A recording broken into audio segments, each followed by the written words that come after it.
Sir first మిమ్మల్ని ఒక question అడగాలి సార్. నేను అన్ని అడిగే ముందు ఒక క్వశ్చన్ అడగాలి సార్. అడగండి. నేను మామూలుగా సీరియస్గా ఉంటే ఏంది అట్లా సీరియస్ ఫేస్ పెట్టుకొని ఉంటావు అని అంటారు. మీరు ఇంత సీరియస్ ఫేస్లో కూడా ఇట్లా కామెడీ ఎట్లా చేయగలుగుతున్నారు సార్? సినిమాలు ఎట్లా తీయగలుగుతున్నారు సార్ మీరు? అట్లానే 500 సినిమాలు చేశా.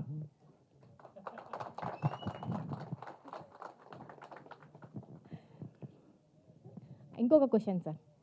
ఇవాళ రేపు అమ్మాయిలకి ఇట్లా చీర కట్టుకొని ఇప్పుడు నాలాగా ఇట్లా మంచిగా రెడీ అవ్వడం అంటే వస్తలేదు సార్. మీరు చీర కట్టుకొని డాన్సులు చేస్తున్నారు, పాటలు పాడుతున్నారు, యాక్టింగ్ చేస్తున్నారు.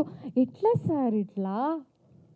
మీరు ఆడవాళ్ళ చీర గురించి, నా చీర గురించి మళ్ళీ మాట్లాడారనుకో, మళ్ళీ నన్ను అరెస్ట్ చేస్తారు. ఇప్పుడే బయటకు వచ్చా. లేదు సార్, లేదు. సింపుల్గా మంచి క్వశ్చన్ వేయండి.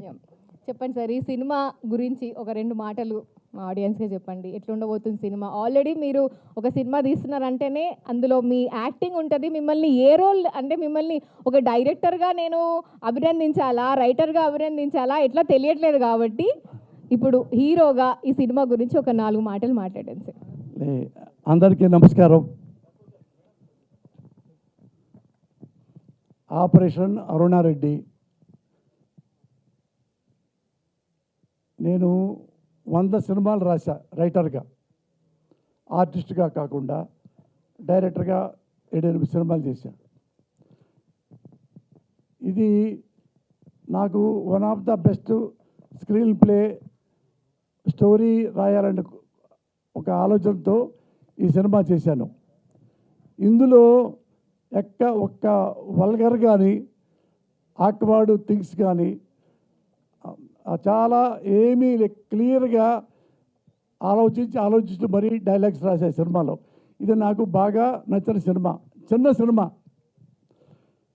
ఈ సినిమా నేను తొందరగా చేయటానికి, ఇది ఫస్ట్ కాపీ తీయటానికి 17వ తారీఖు ఈ సినిమా స్టార్ట్ అవడానికి, రిలీజ్ అవడానికి కారణం నా మిత్రులు, పెద్దవారు శ్రీనివాస్ గారు, ఉగాండా శ్రీనివాస్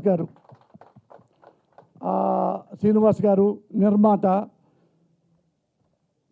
నన్ను ఎప్పుడు ఆయన 15-20 ఏళ్ళ నుంచి నన్ను చూస్తూ ఉన్నాడు. ఎప్పుడు నేను వచ్చినా కానీ, నన్ను చూసినా కానీ నవ్వుతూ సంతోషిస్తూ ఉంటాడు. నేను సినిమా చేస్తున్నాను అనగానే తనే నేను నిర్మాతగా ఉంటా, Murali best of luck, cinema చేయని ఈ సినిమా ఈ స్థితికి తీసుకొచ్చాడు.